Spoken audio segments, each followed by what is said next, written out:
Peter Elbaum. And I'm Amanda Lynn Webb. Today we're reporting on current issues in Cuba, along with Cuban-U.S. relations. First, here's a brief history of Cuba and their relations with the U.S. 1902, Cuba becomes independent. However, due to the Platt Amendment, it remains under U.S. protection. 1959, Fidel Castro becomes president of Cuba after the revolution. 1961, the U.S. backs the Bay of Pigs invasion, and Castro declares Cuba a communist state. 1962, the Cuban Missile Crisis occurs. 1980, the Mariel boat lift occurs, allowing thousands of Cubans to flee to the U.S. 2008, Raul Castro takes over as the president of Cuba. 2009, Obama lifts restrictions on travel and remittances sent back to Cuba. Earlier, Peter got a chance to talk with Gaston Rodriguez, a Cuban immigrant who came to the U.S. after the revolution. The U.S., and where were you born? I was born in Havana. Havana? In 1957, that's a long time ago. Current relations between the U.S. and Cuba are virtually non-existent. Since the 1960s, the U.S. has had a policy of embargo and isolation from Cuba. Despite the U.S.'s isolation of Cuba, there are currently 1.4 million people of Cuban origin living in the United States. Why did the Cuban people want to come over here? Even if it was past the political part of it, people that was not aware of the political part of it, what Castro was doing at the time, you think about it, it's like, okay, you know what, I just went on vacation there, and man, I found some fine hotels, I ate everything I want to eat, I went to stores and I chopped, but guess what, what I didn't tell you about it was that all those particular places that they took you to, or they allow you to go, they were all government owned, and it was like in the facade, it was the front that it was doing. The same place that you went to eat, I could not go to eat.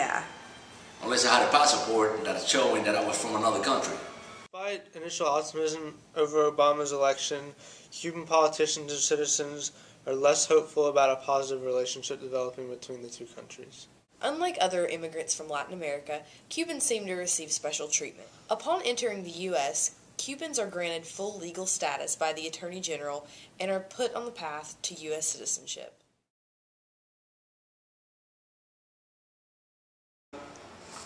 And what do you think of the Castro administration? Let's say I don't like it too much. You don't like it? Okay, so you wish it were more free market? Well, he's kind of tricked a lot of the people over here in doing what he's doing now. He started saying that it would be totally democracy for everybody, and everything turned out to be a dictatorship. Right. He turned them back around on properties that belong to people that have been working for years, or they've been in the family for years, even so they put it, what they call them, a nationalization law.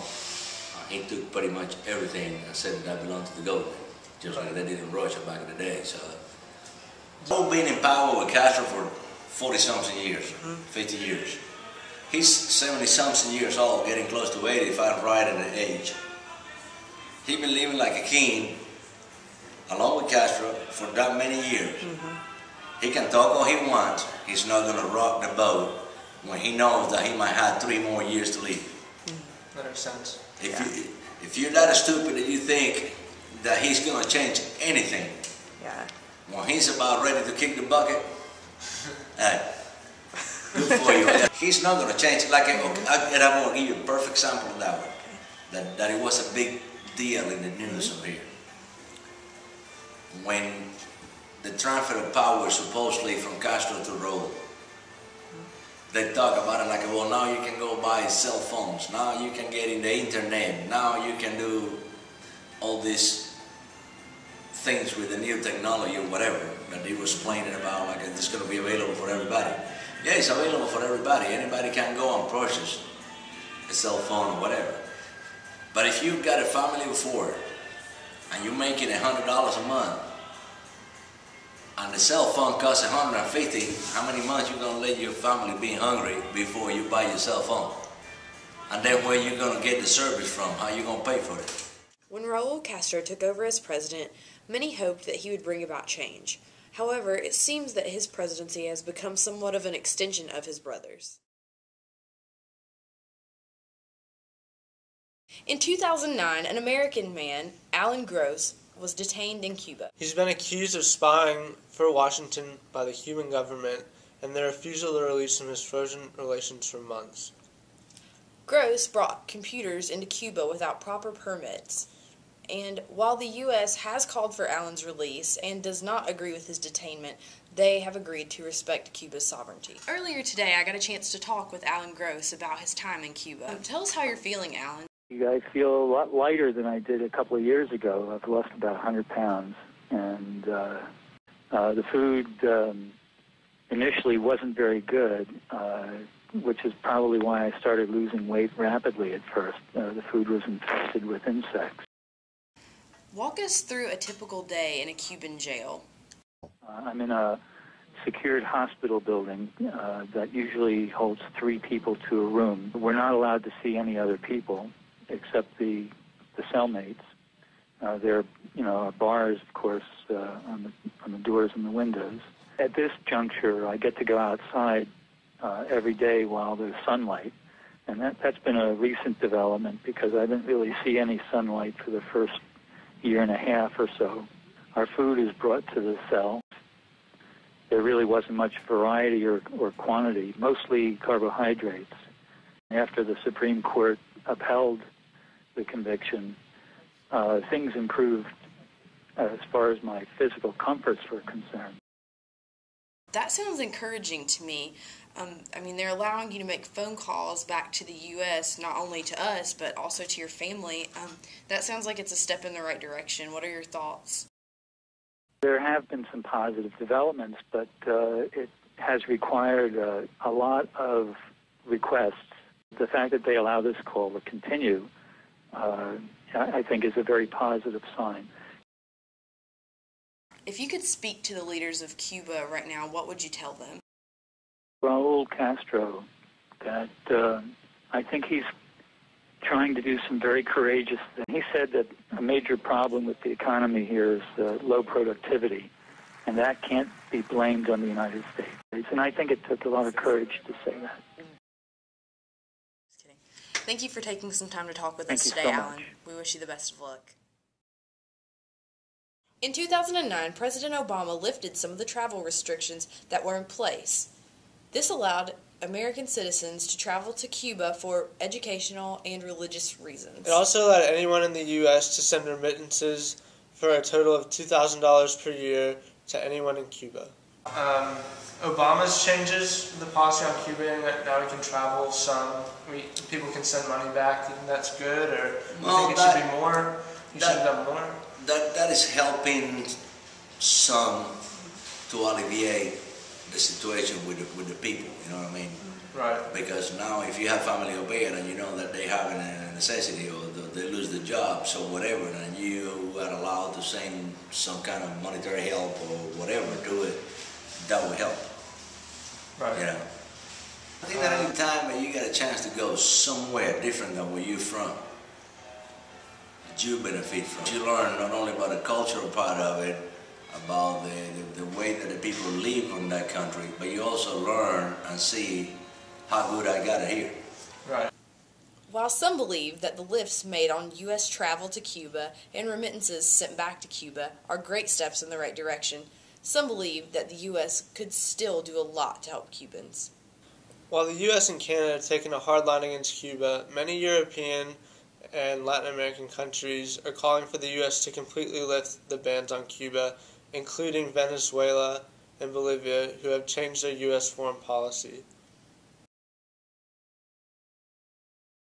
The trade embargo between the U.S. and Cuba that started in 1960 is still in place. What was originally designed to hurt the government has ended up hurting the Cuban people.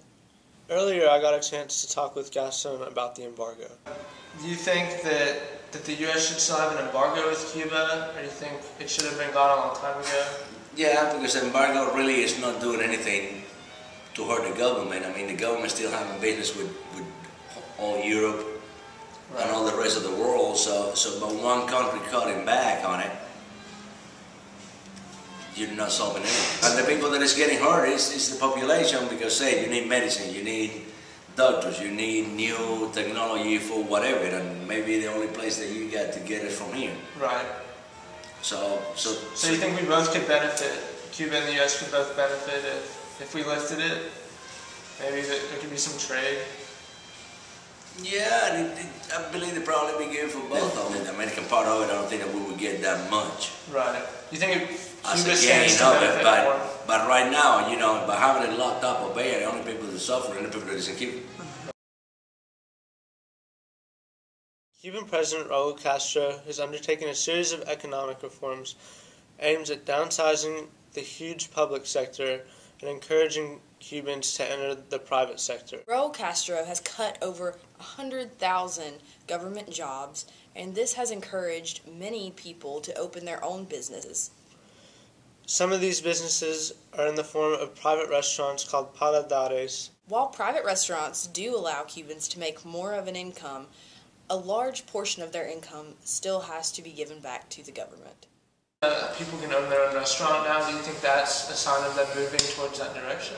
No, I think that that's a sign that they're relieving some of the pressure of the people being upset, because when I was there, that was totally illegal. If you were caught doing something like that, it would be like a one pass straight to go to jail. Now you got all these little restaurants or these little places that people cook at home and all that stuff. And what they do now is, like I said, I think that that's a way of relieve the pressure in the country's population. Yeah. No, towards the people that are being angry towards the government because they can make a living out of anything. So that was a way like, well, if we allow them to do this and they're allowed to get a little bit more money, even if we charge an exuberant amount of taxes. You think they'll stop complaining? They slow down and complaining. With the two Castro brothers aging, many questions have been raised as to what will happen to Cuba after the two are no longer in power. Do you think they're going to move towards democracy eventually, maybe after the Castros die, or do you think it's going to continue as it is right now? I would say that probably they'll go in that direction, but I don't know how it's going to go. It's kind of hard to tell what people are going to do, you know. This leads us to question what the U.S.'s involvement in Cuba should be. Based on this project and what we've learned, we think that the U.S. should be a positive and encouraging presence in the region. It's necessary for the U.S. to be concerned with everyone's well-being instead of just their own economic benefit. I'm Amanda Lynn Webb. And I'm Peter Elba. We thank you for watching this report on Cuba, U.S. Relations and Current Issues.